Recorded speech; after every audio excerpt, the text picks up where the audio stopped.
Vamos dar início então aos nossos estudos dessa semana, dando seguimento ao capítulo 23, que é a moral estranha, né? E o tópico 4, abandonar pai, mãe e filhos.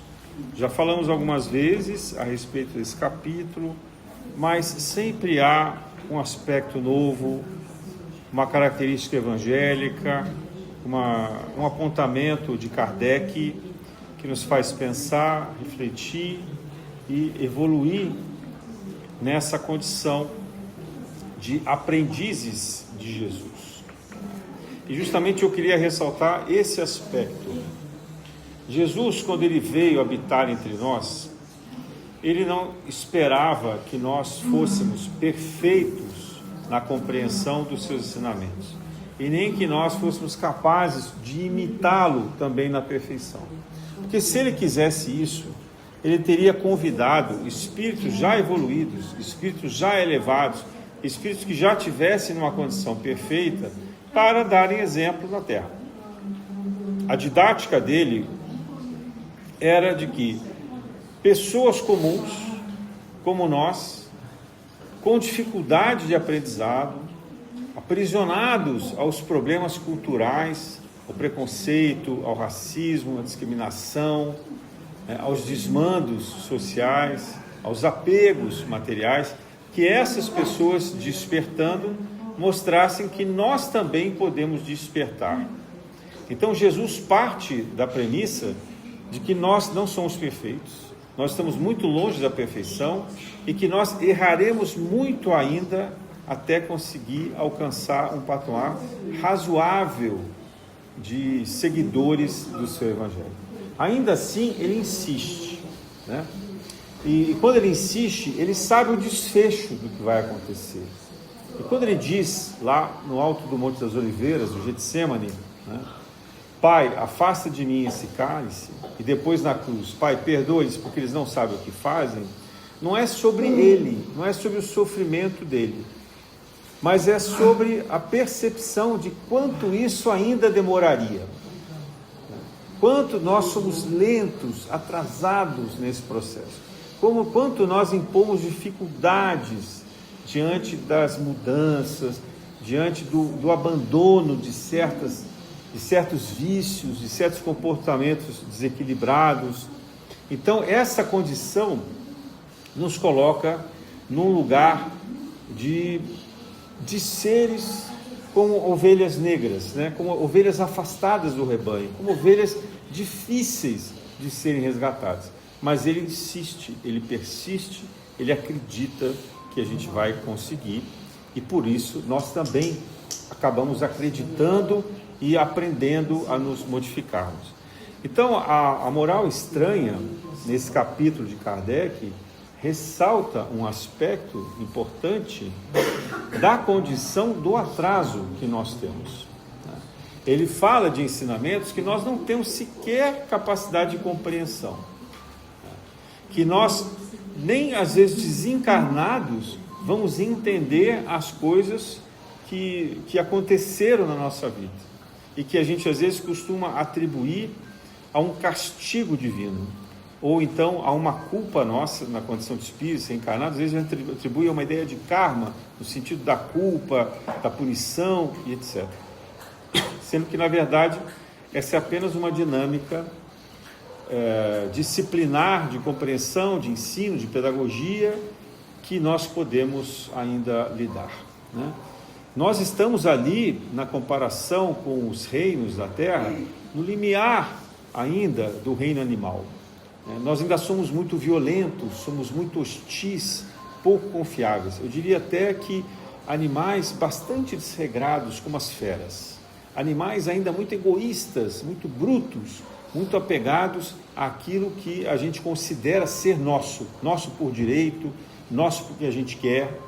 Então a gente tem muito essa imposição de condições por conta de uma circunstância que nos impede de evoluir, nos impede de de caminhar pelas próprias pernas. E com isso, às vezes, nós temos que ser adestrados, digamos assim, por força das circunstâncias, né? Levado pelas intempéries, pelo sofrimento, pelas desgraças que acontecem, e que nós, muitas vezes, somos os provocadores disso. Então, na moral estranha, a gente precisa ter essa abertura de que a vida é mais do que o nosso território, do que aquilo que a gente resguarda, do que aquilo que a gente espera e diz, acredita ser nosso como propriedade e, portanto, a gente protege, né? E a família, os amigos, o nosso ciclo de convivência mais próximo é um desses campos, é uma dessas condições que nós nos apegamos e que nós acreditamos piamente que seja mais importante do que todo o resto. Então nós, por exemplo, somos capazes de enormes sacrifícios para prover de alimentos, cuidados aos nossos filhos, né, aos nossos familiares em geral, mas quando passa uma criança na rua, a gente é indiferente. Nós somos capazes, às vezes, até de levar em consideração o cuidado com pessoas, mas em relação aos animais, a gente considera como espécies inferiores, como seres inferiores, que, portanto, sujeitos aos nossos caprichos, né? Então a gente pode se alimentar deles, a gente pode machucá-los, a gente pode sacrificá-los. O mesmo vale para os outros reinos, como as árvores, as florestas, né? Como as águas que a gente polui tanto. Então, olhando de fora, um ser mais evoluído, seja ele daqui da Terra ou extraterrestre, né? Ele olharia para nós, ele nos vê como alguém ainda bruto e hostil. Essa é a grande verdade. E é difícil a gente aceitar isso, porque a gente se acha o máximo, né? A gente hoje, então, que pode consumir muita coisa, que a gente pode dispor de muitas coisas, como bens materiais, e cargos, e posições sociais, e reconhecimentos, etc., a gente se sente muito importante, a gente se sente mais inteligente, mais valoroso do que os outros, e, portanto, com muito menos disponibilidade do sofrimento, de abrir mão das coisas, de tentar ser empático ou compassivo diante do sofrimento alheio. Então, esse é o grande momento da humanidade. Isso basta olhar, né? A gente descuida muito das coisas públicas, né? E a gente preserva demais as nossas coisas.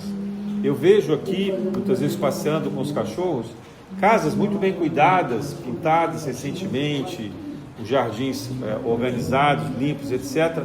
Mas a rua, um descaso total, né? O comportamento da pessoa quando sai de casa, ela parece que ela se transforma. Então ela pega o carro dela e ela para em cima das calçadas, ela atropela animais, ou quase atropela, entra nas ruas correndo de carro, né? O comportamento dela é um bicho, é um animal. Quer dizer, aquilo que ela preserva ali na casa dela, no domínio do lar, é um ser humano aparentemente muito evoluído. Mas aí quando ela sai para a rua, ela parece que se torna, ela mostra de fato esse lado que ela tem dessa fera, né? Desse animal irracional ainda, aprisionado aos desmandos.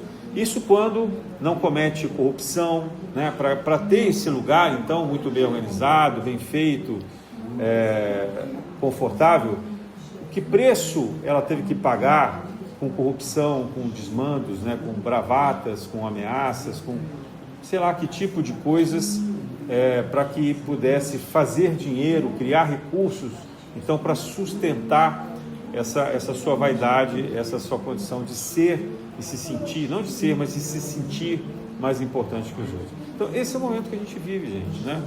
E a gente não está falando aqui de pessoas ignorantes no sentido da educação, porque as notícias que vêm a público de grandes autoridades, agora a gente está nessas últimas semanas uma discussão intensa sobre o Poder Judiciário, né?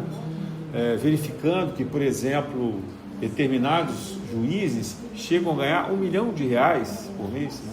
Se você somar aquilo que um salário mínimo, né, que um cidadão de baixa renda é obrigado a viver, quantos anos seriam necessários, talvez uma vida inteira, para poder alcançar esse 1 milhão? Então, a desproporção, sendo que o teto salarial é R$42 mil.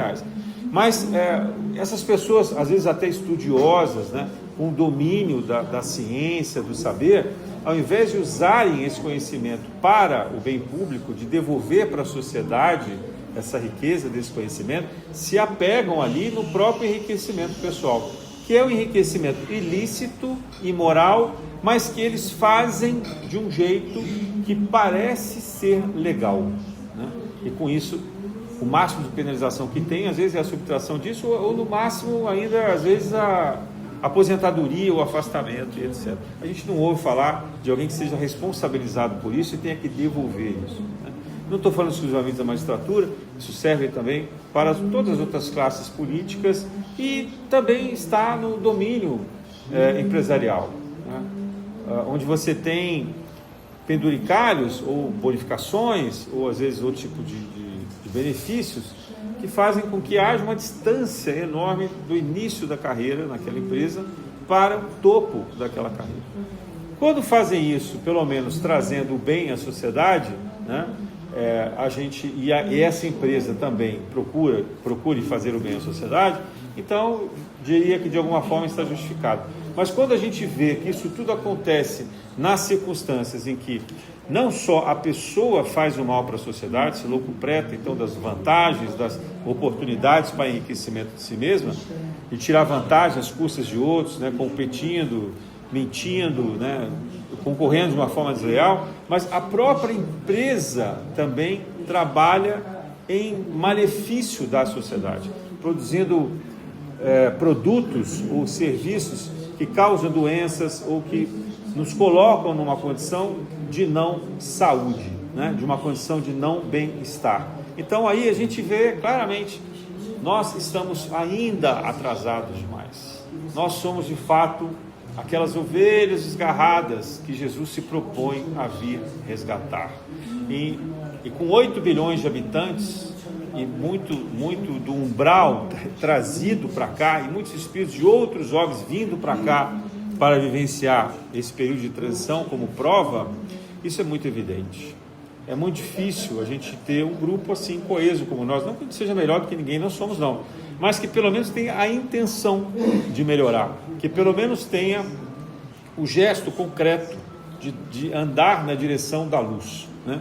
De buscar um conhecimento, de promover a empatia, a caridade, o estudo e assim por diante. Então, isso é raro. Nós temos aqui um privilégio de poder compartilhar amizade, coleguismo, numa verdadeira fraternidade, num espírito verdadeiramente humanitário, daquilo que se espera que seja um planeta em regeneração, né?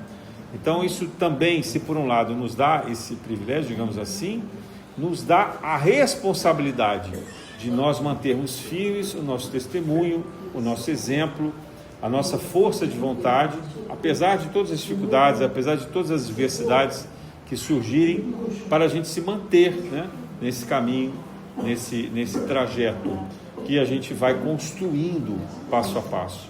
Então, na moral estranha, o que Jesus nos convoca? Que a gente seja capaz, de fato, de reconhecer aonde está a prioridade das nossas ações. Em que condições nós nos colocamos, em verdade, nesse caminho. Porque na medida em que a gente vai despertando para algum esclarecimento, a gente vai criando discórdias, a gente vai criando conflitos dentro do próprio lar, a gente vai criando conflitos de trabalho, a gente vai destoando da massa, da grande maioria das pessoas. E as pessoas vão nos chamando, às vezes, de fanáticos, ou de alienados, ou de pessoas, sei lá, malucas, que ao invés de ganhar dinheiro e correr atrás de riqueza e poder, como todo mundo está fazendo, se dispõem ainda a tirar o que está em casa para distribuir para os mais pobres, a dividir, a tentar ter uma vida simples, honesta e etc. Então as pessoas se surpreendem, vamos dizer assim, com uma atitude que procura ser ética, e nos consideram, nós parecemos para eles a anomalia e não o contrário, né? Simplesmente porque a gente não segue a maioria. Então a moral estranha nos convida a ter que abrir mão, muitas vezes, desse convívio com essas pessoas, para o nosso próprio bem. Nós temos a coragem de nos afastar, às vezes, dessas condições. E isso vai impactar muito, como impactou para aqueles discípulos, para aqueles apóstolos que Jesus foi convocando ao longo da sua vida, né? Do seu trabalho. E Imagina Mateus, né, que era um cobrador de impostos, um publicano, e que vivia às custas do dinheiro, do salário que ele recebia de Roma e também dos desvios que ele fazia dos tributos que ele arrecadava. Então ele se enriquecia nas duas frentes. Ele tinha um ótimo salário, porque para um judeu se submeter ao trabalho dos romanos, os romanos tinham que pagar muito bem, senão nenhum judeu ia querer. Então eles ganhavam muito bem. Mas fora isso, eles ganhavam dinheiro ainda usurpando das pessoas e não repassando para Roma. Então ele era muito rico, né? Ele, como todos os publicanos da sua época, e também muito odiado por conta disso. E Jesus vai até ele, vê no fundo do coração a tristeza, a solidão que ele tinha e o convida a segui-lo. Mas ele percebe que não dava para ele continuar sendo publicano. Então veja a escolha que ele teve que fazer. E ele abre mão, não é sobre abrir mão de um emprego, é sobre abrir mão dessa vida que ele levava. Porque nada do que ele vivia era compatível com seguir Jesus. Então ele não podia preservar o status, ele não podia preservar o emprego, ele não podia preservar a casa, ele não podia preservar sequer a família. Porque tudo era incompatível. Tudo ali era cercado do interesse. Tudo ali era em torno de uma outra lógica, de uma outra ética, né? E Jesus deixa ele tranquilo, olha, se você quiser, vem e siga-me, né? Então, a escolha dele é uma escolha transformadora, muito mais difícil do que para João, para Pedro, para aqueles que eram pessoas simples, sem trabalho, sem bens que pudessem partilhar. Para Pedro, talvez, porque ele teve que ainda saber levar ali com a esposa dele, com a sogra que ele cuidava, etc. Então, ele teve um manejo que Jesus ajudava, tanto que foi socorrer a sogra quando ficou doente. Mas no caso de Mateus, foi uma decisão muito mais difícil, muito mais radical. Da mesma maneira que foi muito radical para Maria Madalena, né? Também uma vida de riqueza, de propriedade e de um trabalho que era completamente incompatível com o Evangelho de Jesus. Então ela teve que também mudar de status, e o que é pior, na condição de mulher, se humilhar perante aqueles apóstolos e aqueles discípulos, aqueles homens em geral, que viam a mulher em segundo plano, que desprezavam, que achavam que a mulher não podia estudar, não podia ficar entre eles, não podia conversar entre eles, não podia comer entre eles. A mulher só servia para ser serva deles, né? Então, quando Jesus coloca as mulheres num patamar de igualdade, aquilo ofende profundamente a cultura que eles carregavam, né? Aquilo ofende aqueles homens, eles não conseguem compreender, mas percebendo que Jesus era de uma sabedoria incomparável, e de uma amorosidade também incomparável, eles acabam aceitando aos poucos. Mas não era fácil para Maria Madalena, ou para Joana de Cusa, ou para Marta e a outra Maria, e assim por diante, as seguidoras todas de Jesus, ficarem ali no meio daqueles homens. Tanto que Jesus sequer escolheu alguma delas nessa condição, entre aspas, de apóstolo, né?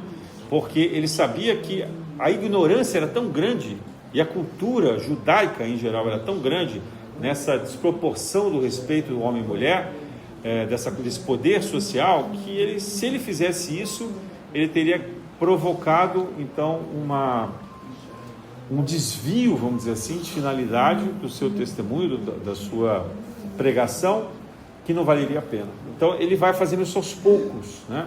Então no convívio elas estão em grau de igualdade, no convívio, no respeito, na atenção dele, no cuidado. Tanto que Maria Madalena é aquela que primeiro o vê na ressurreição. Não é nenhum dos homens, não é nenhum dos apóstolos, né? É para ela que ele se apresenta. Depois ele vai se apresentar para aqueles dois caminhantes de Emaús, né? Os dois discípulos que estavam indo para Emaús. Quer dizer, ele faz questão às vezes de deixar isso claro, falar assim, olha, vocês não são melhores do que ninguém porque vocês me seguem. Vocês são iguais. E quanto mais próximos de mim, maior a responsabilidade de vocês. Então não tem por que eu dar deferências, privilégios a vocês. Eu dei a vocês as lições. E cabe a vocês agora agir, né? Então é diferente daquilo que a gente imagina. Como Salomé chegou para Jesus e disse assim, olha, você está chamando meus filhos, João e Tiago, então me garanta que quando você for rei, que cada um fique ao seu lado, um à direita e outro à esquerda. Imagina, ela foi barganhar com Jesus, né? Para dizer que se Jesus era rei, que então ela permitia que os filhos fossem com ele, desde que ele prometesse dar o lugar de privilégio de um rei, né, ao lado do rei, para os filhos dela. Isso sem ter acontecido nada, é o primeiro passo, a primeira conversa, né? Na ingenuidade de mãe que ela tinha. E Jesus diz assim: mulher, você não tem ideia do que você está me pedindo, porque aquele que sentará ao meu lado foi o que for capaz de beber do meu cálice, e quem escolherá será o meu Pai e não eu. Então, para bom entendedor, minha palavra basta dizer assim, ó, sossega o facho aí, porque eles não têm ainda a capacidade de estar nesse lugar, né? E aí nós estamos falando de João Evangelista e de Tiago Maior, não é qualquer discípulo ali esquecido, etc. Não, eram espíritos já de alta envergadura que já tinham vivido com Jesus em outras épocas, tem um passado fantástico de encarnações e por aí afora, né? Então, a moral estranha, ela nos convida de fato a uma renúncia pessoal muito grande, a uma capacidade de resiliência, de resignação, né, para aceitar essa mudança. Jesus de fato nos pede para mudar de vida, para fazer a reforma íntima. Não dá para servir a dois senhores, né? Ou a gente escolhe o caminho da luz, o caminho do amor, priorizando essa escolha espiritual, ou então a gente vai falhar, a gente não vai conseguir. Onde a gente viu isso? Com Emmanuel, né? Emmanuel também é chamado, também convocado, convidado a vir seguir Jesus e trabalhar como Jesus. Diz as escrituras, dizem os textos psicografados que Emmanuel ocuparia um papel de escrever o Evangelho. Ele seria um dos evangelistas, né, se ele tivesse aceitado mudar de vida. E aí, como ele não aceitou, ele veio só depois, quase 2000 anos, com Chico Xavier, poder fazer a reinterpretação evangélica e, por intermédio até de André Luiz, reescrever muitas das coisas do Evangelho. E aí ele só foi permitido, depois desse tempo, escrever o livro de Paulo e Estevão. Como é que é a vida, né? 2000 anos depois, estamos falando de Emmanuel, hein? Não estamos falando de qualquer pessoa.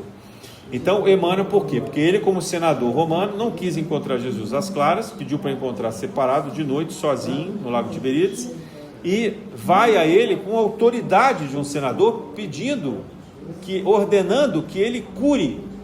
Não és tu um curador? Então cure a minha filha, né? E Jesus olha para ele com amorosidade e diz: porque a sua mulher merece, mais ou menos assim, né? Porque a sua mulher tem méritos para isso, a sua filha já está curada, e se era esse o seu propósito, pode voltar, sua filha já está bem, né? Mas se você quiser me seguir, se você for capaz de abrir mão dessa vida que você leva, porque você sabe que ela não é verdadeira, então venha e me siga.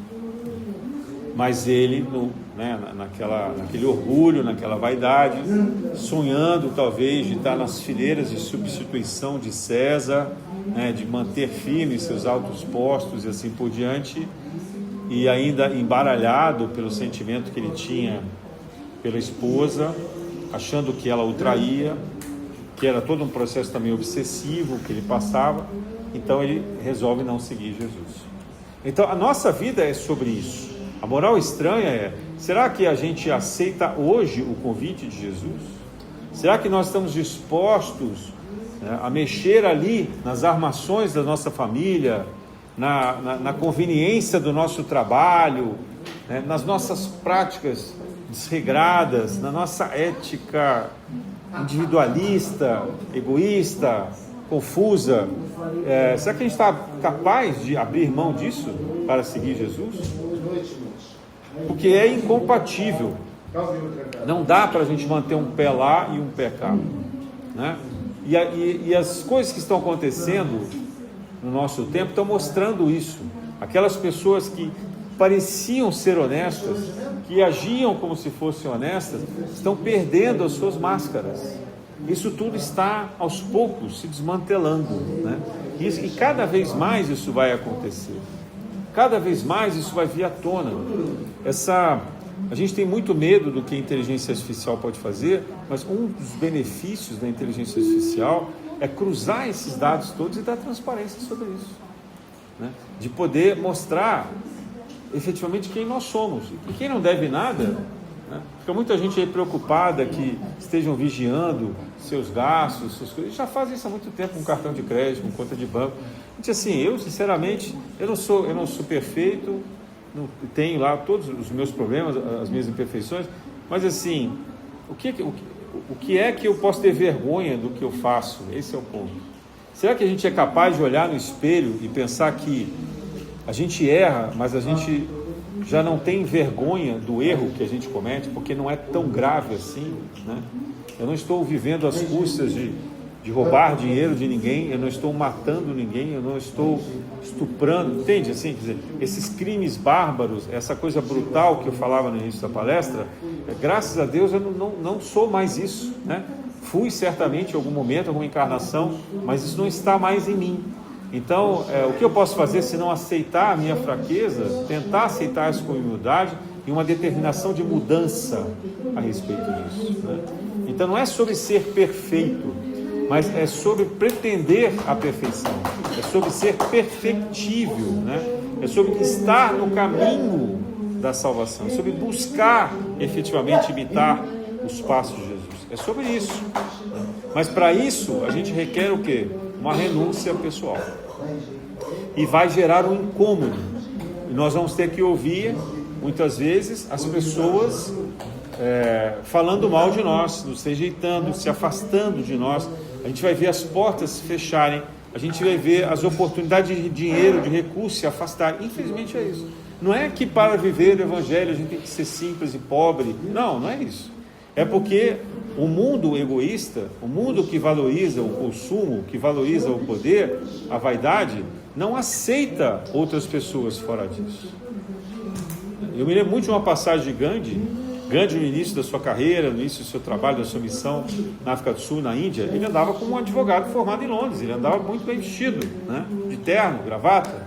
E aí, na medida que ele começa a sua missão, ele vai se dando conta de que se ele continuasse andando dessa forma, ele não atingiria as camadas mais baixas, porque elas não conseguiriam se identificar com ele.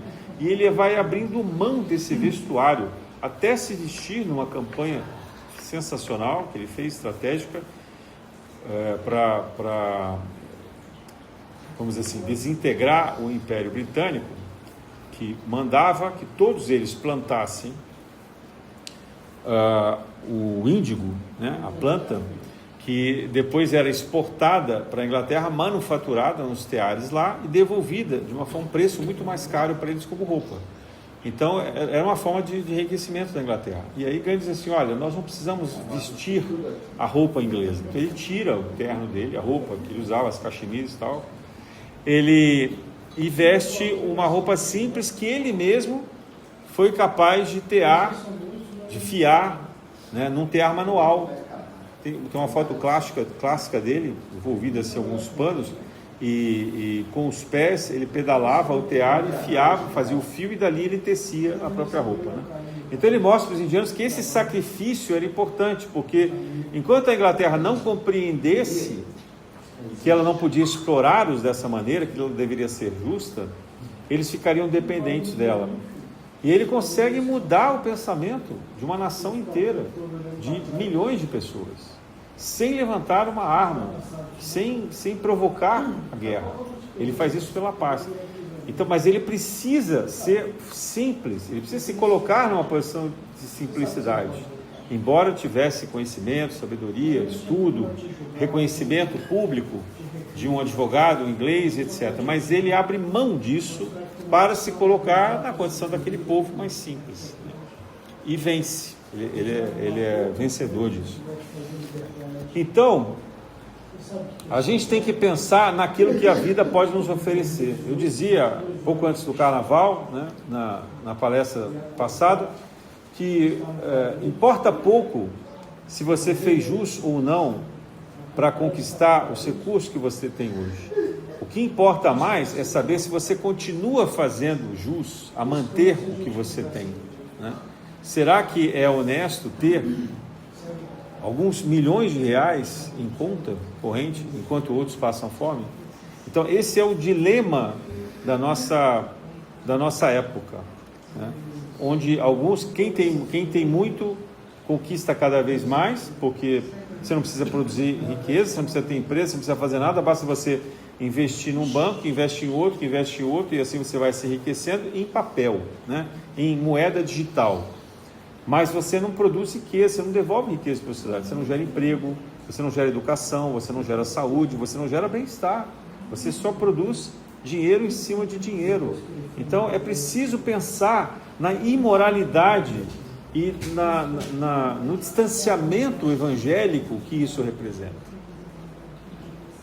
Quando a gente se lembra ali da passagem bíblica, me vem à mente Nicodemos, né? A família de Nicodemos era dona de todo o estanho que havia na Palestina, e que os romanos precisavam tanto para poder fazer os seus armamentos de guerra, né? Os metais que eles produziam.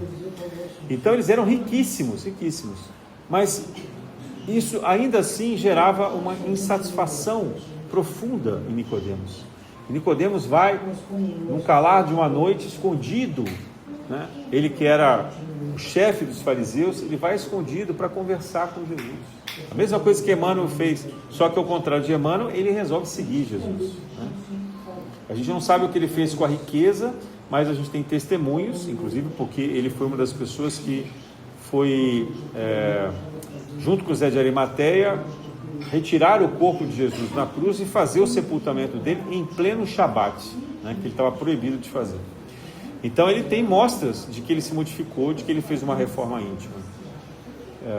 Mas a gente não tem mais desdobramentos sobre a vida dele, mas a gente sabe que ele fez a reforma íntima. É sobre isso, sabe?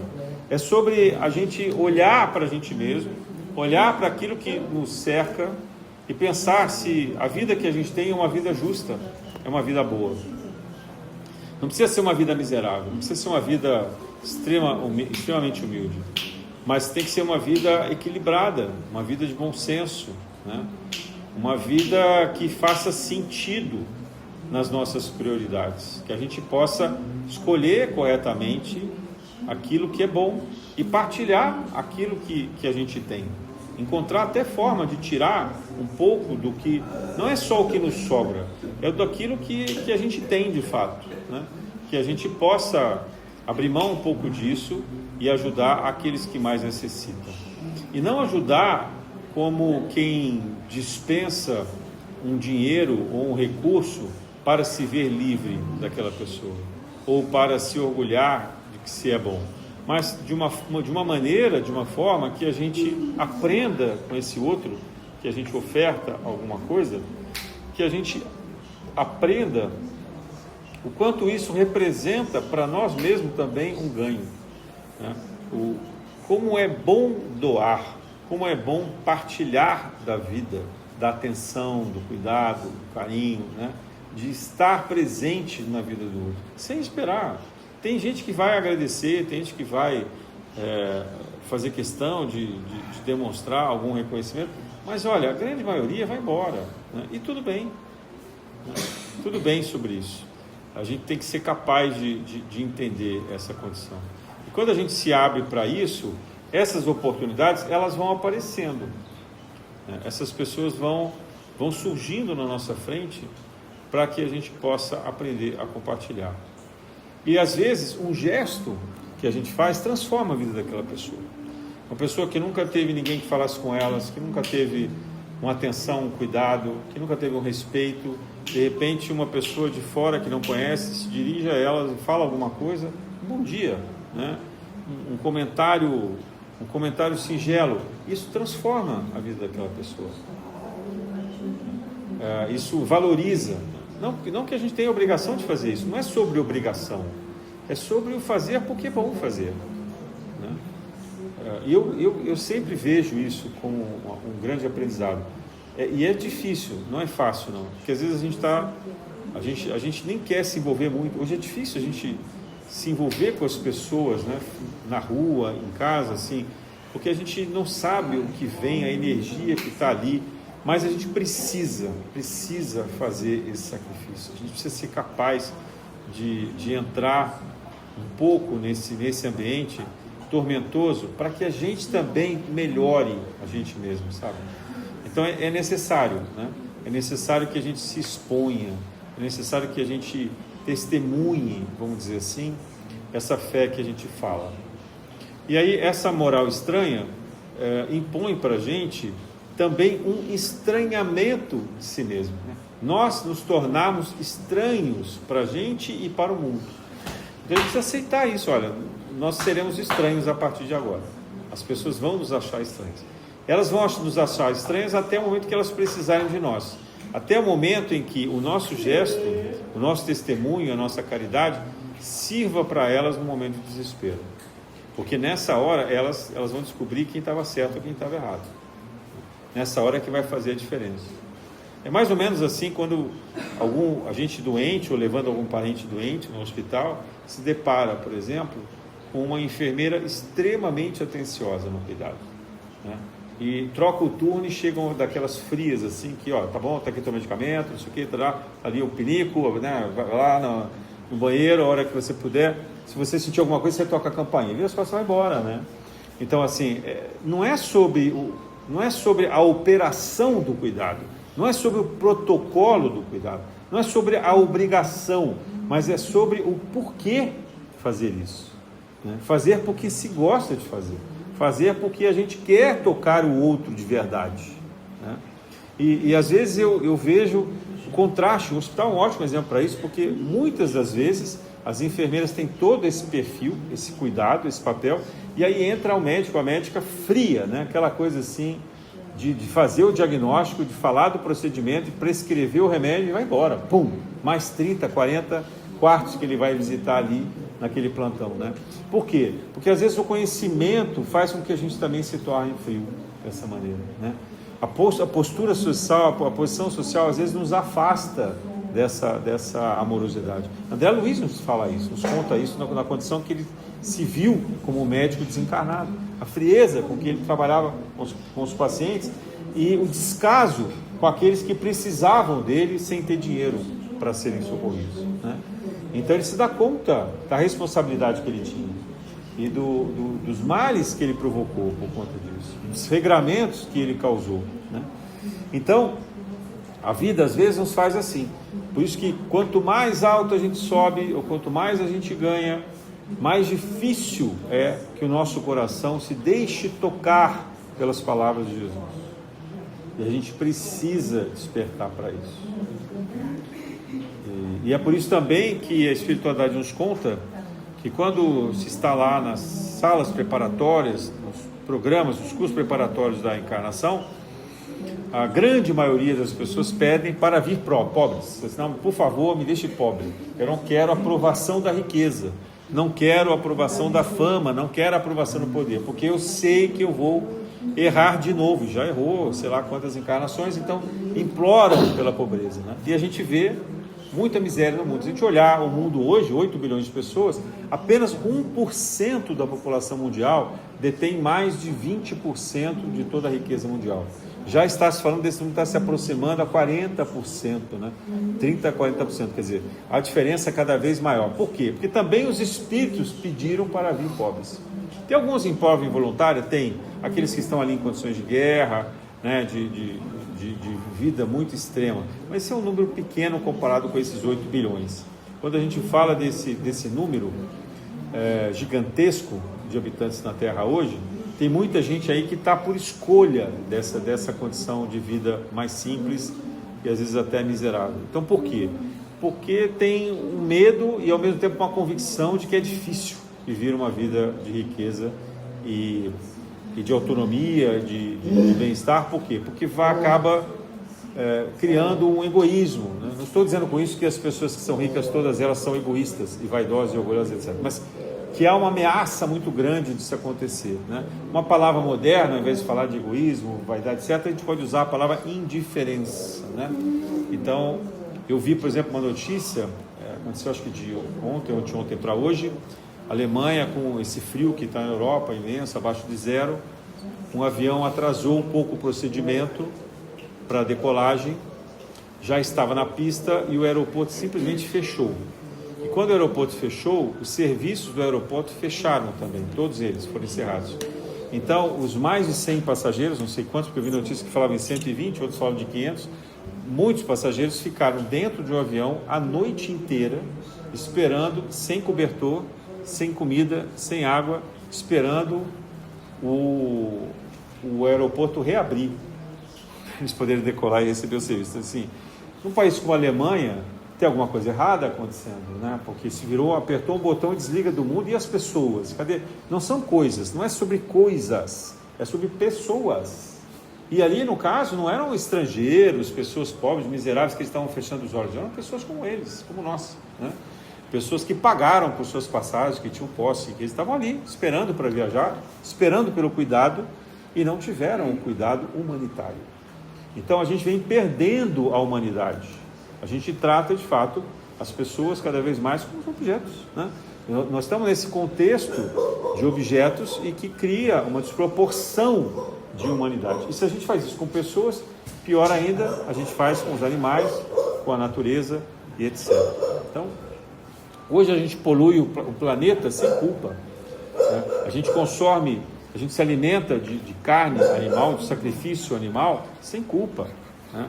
A gente desperdiça água potável sem culpa. E agora mais ainda, com essa aparelhagem toda da inteligência artificial, né? Que vão levar cidades na equivalência com o uso de água potável. A gente faz a extração mineral sem culpa, né? Vi hoje também uma notícia sobre a conquista lá da comunidade indígena do Tapajós, que conseguiram impedir a drenagem do rio. Mas quanto tempo vai durar isso, né? Quanto tempo uma tribo consegue lutar contra uma multinacional? Então é sobre isso que a gente está falando, né? O índio, ele não é burro, ele não é ignorante. Ele sabe, ele podia até ganhar dinheiro com isso, ele podia ter negociado um valor maior pela drenagem, pela dragagem, mas eles sabem o efeito que isso vai causar para a natureza. Eles estão muito mais ligados à natureza. Eu vi um dos índios dizendo assim numa reportagem: o trem, quando passa, demora minutos, demora acho que é uma hora e pouco para ele poder passar ali, porque ele vai muito devagar, um trem enorme de muitos vagões.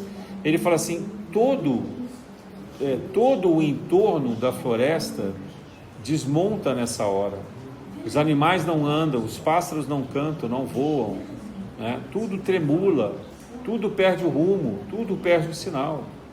E aí, com o tempo, os animais se afastam da onde estão os trilhos, porque tem medo daquilo. Então isso vai destruindo a floresta. E nós estamos falando apenas de um trem passando ali num trecho onde é a reserva indígena. Quanto mais você manipular as águas dos rios, os cursos, etc. Então a gente faz isso sem culpa, né? A gente faz isso sem pestanejar. Por quê? Porque a gente vai desenvolvendo essa indiferença, né? Isso não é comigo, isso não é nosso, né? Vamos cortar uma árvore aqui, vamos cortar uma árvore ali, né? Também vi essa semana uma notícia que me chamou a atenção de um organismo internacional dizendo: olha, a floresta da Tijuca reduz em 10% a temperatura do Rio de Janeiro. Não é uma notícia ótima? Mas aí, ao mesmo tempo, a gente vê a Light e a Conlurb cortando árvores sem o menor critério. O critério tem, para não bater nos fios, o critério tem, o critério deles, mas não é um critério ecológico, não é um critério científico, não é um cuidado com aquela planta, né?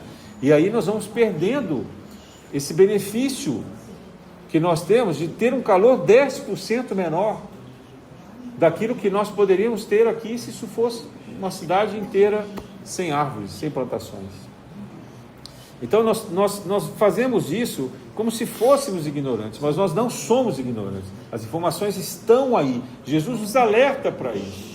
Nós precisamos ter um coração aberto ao próximo. Ele não disse que o próximo era humano. Ele falou próximo. Ele usou de propósito essa palavra, porque o próximo também está na natureza. Nós também temos que ser capazes de compreender essa condição de vida integrada, né? Jesus não foi contra os apóstolos pescarem, porque esse era o modo de vida daquela época, era o alimento que estava ali disponível. Ele não ia repreendê-los. O problema não é isso. O problema é você industrializar isso num tal ponto em que os animais já não têm ciclos de vida. Você destrói a vida em todas as formas. Os animais que estão ali na Piracema, que estão naquele momento de prenha, etc., é uma peça predatória, é uma peça que destrói, ou cria em fazendas, em lugares extremamente apertados, né, à base de ração, como acontece com as galinhas, que crescem ali e vivem se nunca sair do mesmo lugar, e a gente consome ovo como se fosse uma coisa maravilhosa, né? É sem pensar no sofrimento que esses animais passam, com a luz intensa o tempo inteiro em cima deles, e às vezes eles comendo aquilo que são os restos dos pintinhos que vieram deles mesmos. Desculpa falar disso abertamente, mas é isso que a gente tem que entender que acontece. Isso para não falar do boi, para não falar do porco, para não falar de outras coisas. Gente, o próximo é o mundo que está ao nosso redor, é a natureza. A terra não é nossa só. Nós não estamos aqui porque nós somos especiais, porque nós somos melhores do que os outros. Nós estamos apenas um pouco mais despertos do que os outros. Isso nos traz mais responsabilidade do que benesses, do que benefícios. Nós precisamos entender, como Adão, que nós estamos nus nessa passagem do Gênesis, quando Deus vai, depois que ele come da árvore do conhecimento, na metáfora, Deus vai procurar por Adão e Adão foge, se esconde. Ele diz: por que você está fugindo? Ele falou: não, porque eu percebi que eu estou nu. Ele falou: como assim que você percebeu? Agora que você percebeu que você está nu? E por quê? Ah, porque eu comi da árvore do conhecimento. Então, nós temos a árvore do conhecimento. O Evangelho de Jesus é a árvore do conhecimento. Ele revela quem nós somos.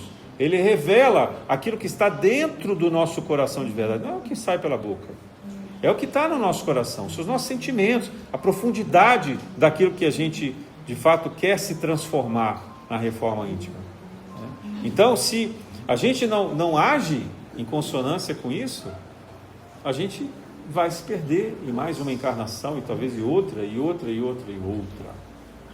E o sofrimento, ele existe enquanto a gente está perdido, né? A gente está fora do paraíso, para usar essa metáfora, né? A gente não sabe viver com os outros, com respeito à natureza. A gente destrói as condições de vida. Então esse é o momento em que a gente levanta a cabeça, olha para o lado e vê, reconhece o erro dos outros, mas reconhece também os nossos próprios erros e dá o exemplo. A gente dá o exemplo, a gente age diferente, a gente muda a nossa atitude. Imperfeita ainda, sim, imperfeita, mas mais consciente, mais na direção da diferença, mais na direção da mudança, na direção da ética. E assim a gente vai, passo a passo, um ajudando o outro, nessas comunidades fraternas que a gente tem com essa casa. Então isso é para nós um benefício estarmos aqui, porque conquistamos esse espaço, mas precisamos ir além, porque nós precisamos ser o testemunho vivo do Evangelho de Jesus. Gente, nós somos os trabalhadores retardatários. Lembre-se da parábola. Jesus, o Senhor passa de manhã, pega os primeiros trabalhadores e leva para o campo.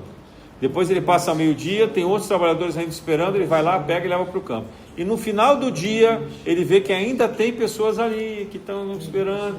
Ele fala: tá bom, vem comigo. E aí ele dá emprego para elas. Ele podia ter pagado 10%, uma fração do valor, mas ele paga 100%.